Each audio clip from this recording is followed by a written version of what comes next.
What's up YouTube? My name is Jade Joestar. Welcome back to my channel. Today I'm answering the age-old question, does bigger muscles equal more chicks? Quick answer, no. By the end of this video, you will know why. The answer is no.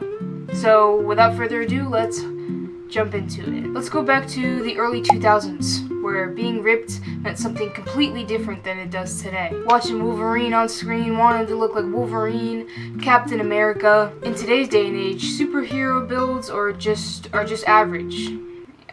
Average. It really does take a lot of hard work, unless you're on roids, to get the physique of Wolverine or Captain America or Superman or any hero except Hulk and like Venom. But nowadays, Hulk and Venom's physiques are attainable somehow by use of steroids. Having bigger muscles made you more attractive. Now, when I say that, I'm talking Ziz and David Lade. I'm not talking Mr. Olympia physiques. Disclaimer, that's not to say that if you're on some mega steroids and you're Mr. Olympia that you can't be a good husband. I'm not saying that. Bringing it back to 1950, where steroids were actually introduced and used more commonly. You don't think you look big enough? Just inject yourself with this super juice and you'll be yoked, is what everybody was saying. That's the dream, that's the goal. No expense, no cost. You could just be big forever. That's obviously wrong.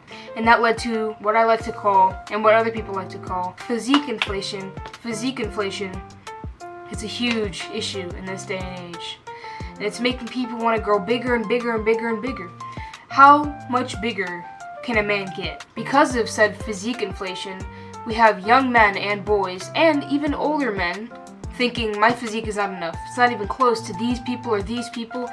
I've got to start taking steroids. In a decade, we won't be able to decipher a meatball from a pro bodybuilder. They're going to look exactly the same because there's seemingly no end to inflating your muscles. Why is that unattractive? Humans are naturally attracted to health. If you look at pro bodybuilders, a lot of pro bodybuilders that are on steroids, they have aged more, they look ginormous, they walk around with their arms out like this. They can't even bring their arms all the way down. They're out of breath. Even if you do cardio, that only does so much for being out of breath when you're on a shit ton of tren. So ultimately, girls, or men if that's what you're into, when they're looking in the dating pool, they're looking for people who look healthy. They're looking for people who are well groomed, have a full head of hair, and don't look 20 years older than they actually are. Ask yourself this question. Who would get more chicks? David Lade or Jay Cutler?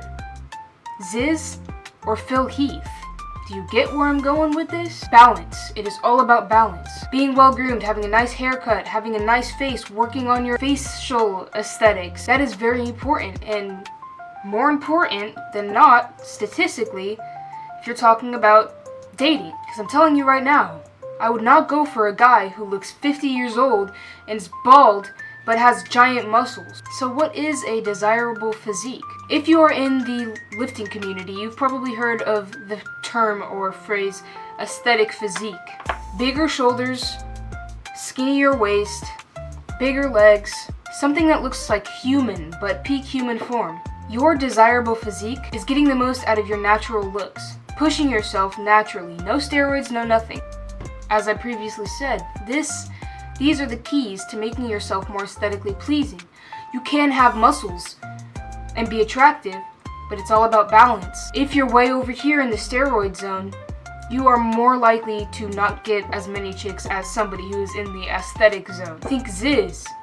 Think Aiden, I don't know how to say his last name.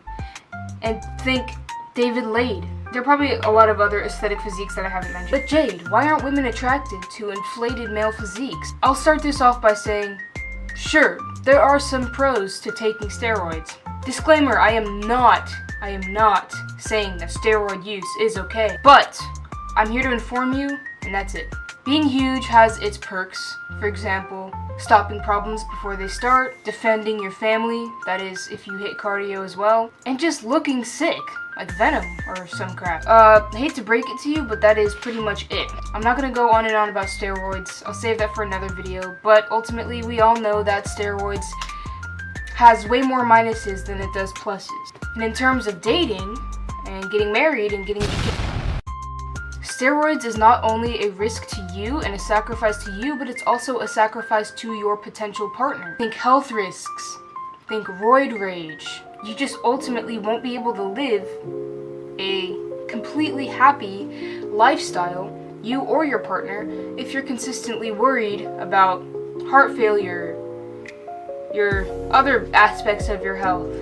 If you're getting frustrated at your partner when you're not trying to or you don't want to because of roid rage, and multiple other aspects that I'll probably branch into in a later video, but ultimately, you and your partner go through your use of steroids together.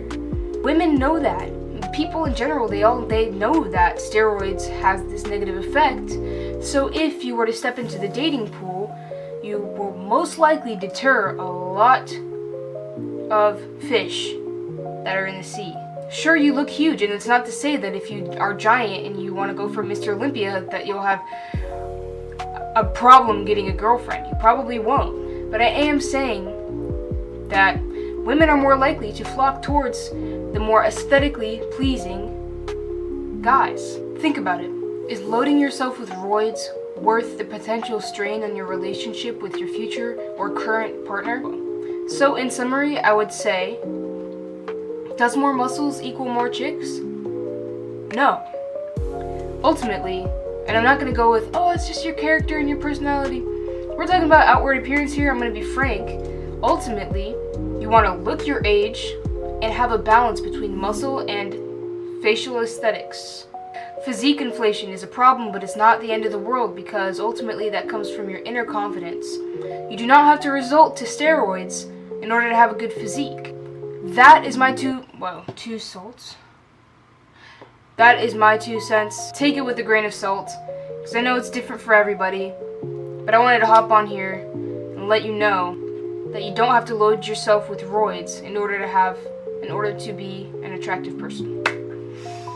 I'm gonna leave you guys with that. Tune into my next video. Drop in the comments if you have any questions or anything you want me to cover.